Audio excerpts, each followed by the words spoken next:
Welcome back to another video. I am Kasger, and today we are going to be looking at creating awesome build-ups for your tracks. I'm really sorry that I haven't posted any tutorials for a while, but I've been busy planning this local event called Subhive. Here's a clip from last time we did the event.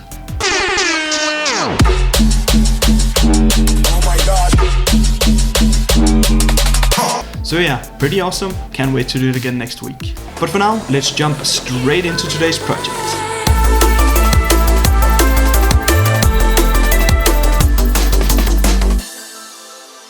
So last time we left off right here. If you haven't watched the last video where we actually made this track, I will leave a link in the description for that. Anyways, let's have a listen.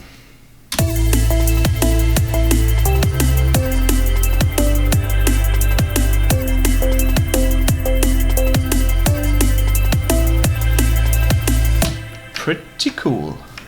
Let's move it over here. So, how long should a build-up be? You decide, pretty much. I think it's always cool to start with some whooshes or some like white noise sweeps to like get the tension going. Some really good sample packs I always like fall back on is of course the Vengeance packs. They have made 2 sound effects packs that I know of. I don't know if they've made more, maybe. Volume 1 and Volume 2. And they're both really amazing. They have some really good rises and sweeps in there. So yeah, definitely check those out. I think we're going to be using at least some rises from the packs. But yeah, build-ups. It's all about, for me, layering a bunch of like rises, white noise, some drums, and maybe some like snare rolls or fills, something right before the drop. Kind of depends on the vibe you're going for. But I think we should start out making some rises and sweeps. Okay, I found a bunch of rises and effects here. Some are like white noise, some are some different sounds. Let's check them out real quick. This is how the first one sounds. So yeah, it's basically just the classic white noise sweep. The next effect.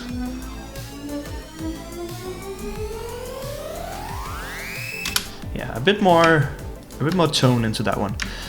And then we have this one.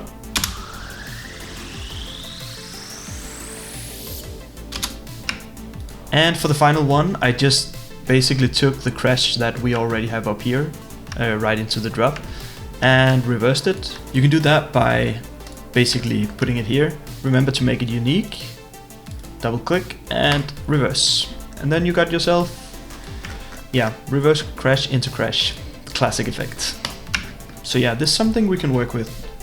The next thing I would do is take some of the elements from the drop or some of the elements from the intro part and try to introduce them during the build-up. So whenever the drop hits, you already know some of the sounds there. It's not like a complete surprise, but it's still like, it's still overwhelming because it's the drop, like it's the release of all the tension we've made in the build-up. So I'm just thinking about what sounds do we have in the drop that we can actually use.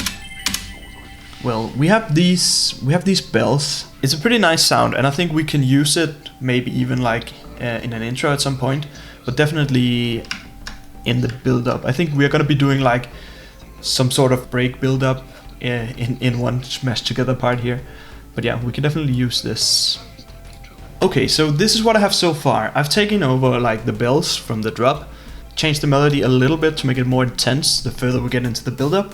And also I've taken the bass line, but just removed the sub, because we want the sub to like punch through whenever the drop comes. I've also moved some of the sweeps a bit back and moved the crash a bit, back and then forward again to make it, I think we're gonna have some sort of drum fill in there or some sort of effect.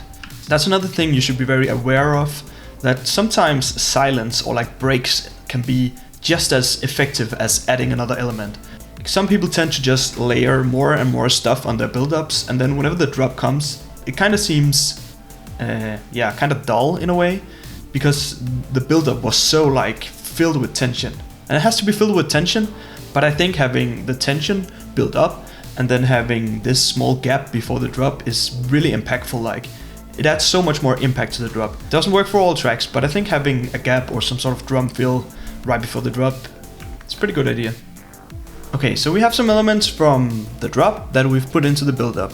A good way to introduce them is to use a filter. This could be like a low pass high cut filter, slowly going up so you get more and more of the highs in. Could also be the other way, or it could be both.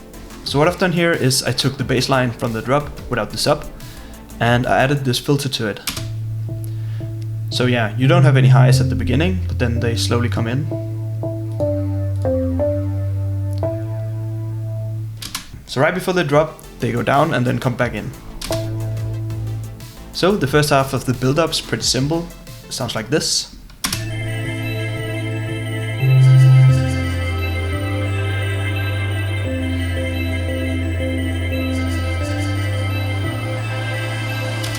So I took a bunch of the elements from the drop, put them in a build-up. We have the bells. We have the bass line, the pad, and this weird vocally thingy. Yeah, that vocal thing, spot on, really good. Added some sweeps.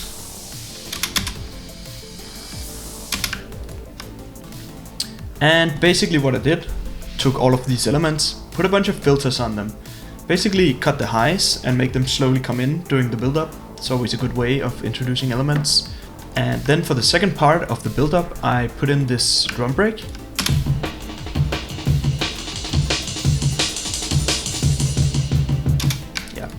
Yeah, so it's kind of an easy way to do build-ups for drum and bass is to use breaks with filters on them. You can get a lot more creative than what I've done in this tutorial. You can like chop up the breaks, you can layer more drums on top. You can maybe take the kick and the snare from the actual drop, put it on top and then filter it in as well.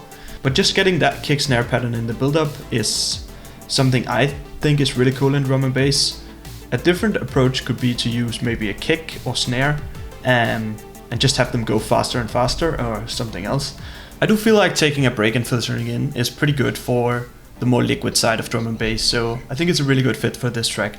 So yeah, let's have a listen to the result.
So yeah, I think that's gonna wrap it up for this time.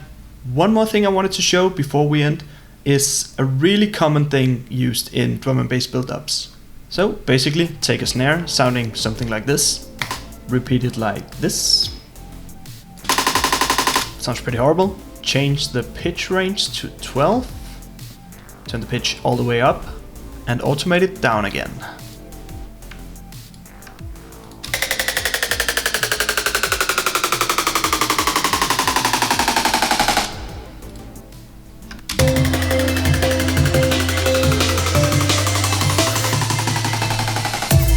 After you've done this, you can pretty much drag and drop any snare into it and see how it sounds.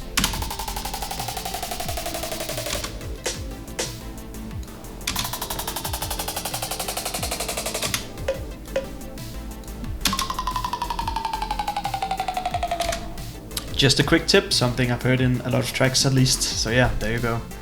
Thank you so much for watching today's video. If you're new around here, consider subscribing. If you liked the video, please leave a thumbs up. If you have any ideas for future tutorials or videos in general, please leave a comment down below. I will read and answer every single one of them. But yeah, thanks again for watching and I will see you in the next video.